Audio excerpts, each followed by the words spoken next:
गौतमभाई अडाणी, सर्व खासदार, आमदार, सर्व केंद्रीय मंत्री, सर्व राज्यातले मंत्रिमंडळातील माझे सहकारी आणि या कार्यक्रमाच्या निमित्तानं या परिसरातील जमलेल्या सगळ्या माझ्या लाडक्या बहिणी, सगळे माझे बांधव, पत्रकार मित्र आणि बंधू भगिनींनो, मी सुरुवातीलाच या कार्यक्रमाच्या निमित्तानं मुंबईकरांच्या वतीनं राज्यातल्या 13 कोटी जनतेच्या वतीनं आदरणीय पंतप्रधान नरेंद्र मोदी साहेबांचं मनापासून स्वागत करतो आणि शिवशाहू फुले आंबेडकरांना विनम्र अशा प्रकारचं अभिवादन करत आज मोदी साहेबांच्या हस्ते महाराष्ट्राच्या विशेषतः मुंबईच्या विकासाला एक नवे पंख देणाऱ्या 4 महत्त्वाच्या प्रकल्पांचं उद्घाटन होत आहे आणि या ऐतिहासिक क्षणाचे साक्षीदार होण्याचं भाग्य आपल्याला सगळ्यांना लाभलं हा आपल्या सर्वांचा सन्मान आहे। मुंबईच्या आणि महाराष्ट्राच्या विकासाला प्रधानमंत्री महोदयांचं नेहमीच साथ, सहकार्य आणि प्रोत्साहन मिळत आलं आहे। देशाच्या विकासाचं नेतृत्व करत असताना आपल्या सर्वांच्या आनंदात सहभागी होण्यासाठी आदरणीय प्रधानमंत्री आज स्वतः या कार्यक्रमाला उपस्थित राहिले, त्याबद्दल मी प्रधानमंत्री महोदयांचे मनापासून आभार मानतो, त्यांना खूप खूप धन्यवाद देखील देतो। आजचा दिवस आपल्या महाराष्ट्राच्या दृष्टीनं मुंबईच्या इतिहासात एक सुवर्ण अक्षरांनी लिहिण्यासारखा असा आहे। आज आपण आदरणीय मोदी साहेबांच्या हस्ते विविध विकास प्रकल्पाचं उद्घाटन केलं। या प्रकल्पातून विकास, सुविधा आणि रोजगाराच्या संधी या त्रिसूत्री प्रभावी संगम होतोय। नवी मुंबई आंतरराष्ट्रीय विमानतळामुळे केवळ मुंबईच नाही तर महाराष्ट्रासह संपूर्ण देशाच्या आर्थिक विकासाला एक नवी दिशा मिळणार आहे। विमानतळामुळे प्रवासाबरोबरच व्यापार, गुंतवणूक, पर्यटन आणि रोजगाराच्या नव्या संधी आपल्याला सगळ्यांना प्राप्त होणार आहेत। खरं तर नवी मुंबई विमानतळ उभारणीचा प्रवास हा काही सोपा नव्हता। जमीन संपादनापासून ते विविध विभागाच्या परवानग्या, प्रशासकीय गुंतागुंती अशा अनेक अडचणींचा डोंगर आपल्या सगळ्यांच्या समोर उभा होता, परंतु राज्याचे कार्यक्षम मुख्यमंत्री, उपमुख्यमंत्र्यांच्या साथीनं आम्ही त्या प्रत्येक अडथळ्यावर मात केली। केंद्रीय शासनाच्या अनेक परवानग्या यासाठी आवश्यक होत्या, त्या तात्काळ मिळत गेल्या आणि हे सगळं शक्य झालं कारण आमच्या मागे आदरणीय मोदी साहेबांचं आणि केंद्र सरकार ठामपणे उभं होतं। कुलाबा बांद्रा सिप्स हा मार्ग सुरू झाल्याने शहराच्या दैनंदिन जीवनाला गती मिळणार आहे। ही भुयारी मेट्रो केवळ आधुनिक वाहतूक सुविधा नाही तर जगातल्या प्रगत शहरांच्या बरोबर वाटचाल करणाऱ्या मुंबईची ओळख आहे।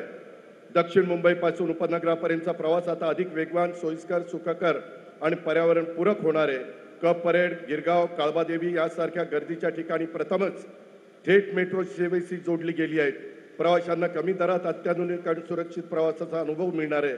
तसंच MMRDAने साकारलेलं मुंबई वन हे ॲप म्हणजे वन मुंबई वन ॲप या संकल्पनेची झलक आहे।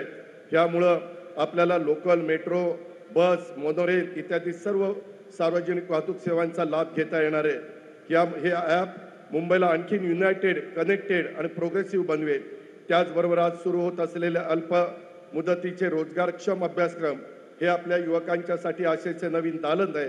कौशल्य विकासाच्या माध्यमातून आत्मनिर्भर भारताच्या दिशेने टाकलेलं दमदार पाऊल आहे। शिक्षण केवळ पदवीपुरतं मर्यादित न ठेवता ते रोजगारक्षम आणि उपयुक्त व्हावं हीच या कार्यक्रमाची प्रेरणा आहे।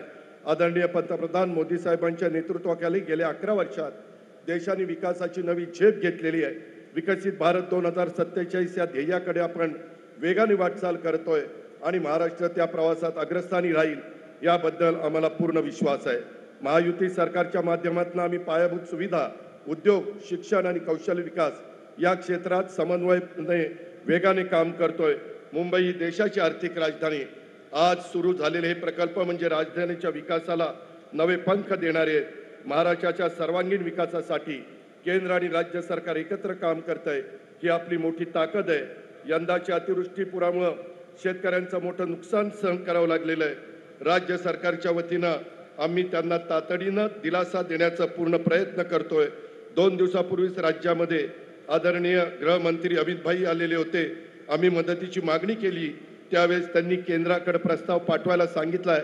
मला पूर्ण विश्वास आहे आदरणीय मोदी साहेब संकटाच्या या काळात महाराष्ट्राच्या मदतीचा हात देतील, कारण जेव्हा महाराष्ट्र हात देतो तेव्हा मोदी साहेब नेहमीच प्रतिसाद द्यायला पुढे असतात। आपल्याला हा विकासाचा रथ असाच पुढे न्यायचा आहे। आंखों में कई ख्वाब बाकी है, दिल में कई हसरतें बाकी है, मैं कैसे थक जाऊ, अभी काही मंजिले बाकी है. विकासाचे अनेक टप्पे अजून गाठायचे, त्यासाठी आमचे प्रयत्न सुरू आहेत. मी पुन्हा एकदा मुंबईकरांचं अभिनंदन करतो आणि आदरणीय पंतप्रधान नरेंद्र मोदी साहेबांचे मनापासून आभार मानतो.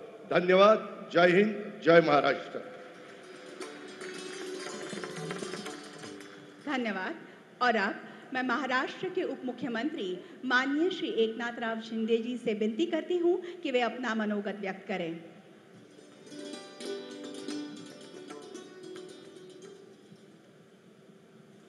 छत्रपति शिवाजी महाराज की जय. भवानी.